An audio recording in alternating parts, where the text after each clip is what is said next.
What's going on over there? That's always the million-dollar question. There's a lot of interesting stuff going on over there. On October 22nd, they have TLC, which is a tough situation how you book that, because you look at TLC, they're bringing back the Shield, they're reuniting them for TLC in a big TLC match.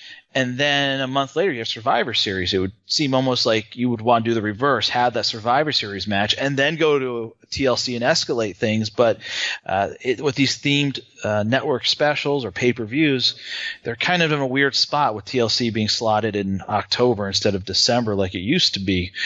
So that's interesting, seeing the Shield reunite. It seems to be very well received for the most part by the fans. They'll still boo a little bit towards Roman, but in general, they're much more favorable when it comes to Roman Reigns and how they're presenting him with these guys as a unit. And I always thought, man, they broke up the team prematurely. And maybe you could say that was because then no one could see it coming. But, man, I thought they left a lot of money on the table with a babyface run, because they were just very briefly babies. They were primarily heels during their whole run.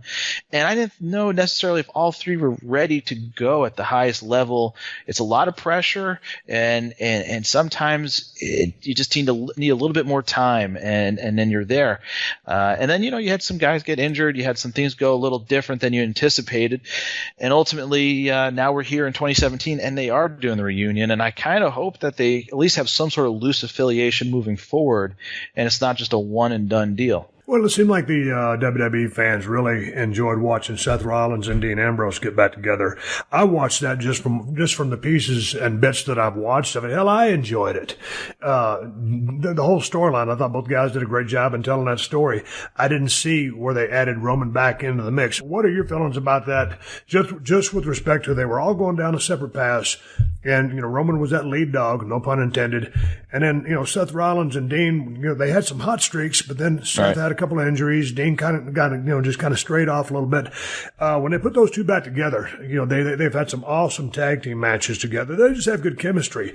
So I think they're doing really well together. And there can be three solo acts there, but like you said, man, as a trio, they were really on fire. Could have had a huge baby run. So does this just kind of re-energize them? Does this slow them down as far as singular careers go? Or what's your thoughts on the whole process?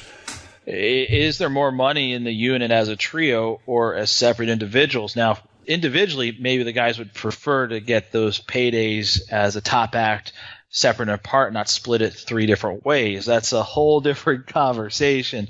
What's best for WWE and where they're going in 2018, I think it's better to have them right now, at least in the short term, as a unit.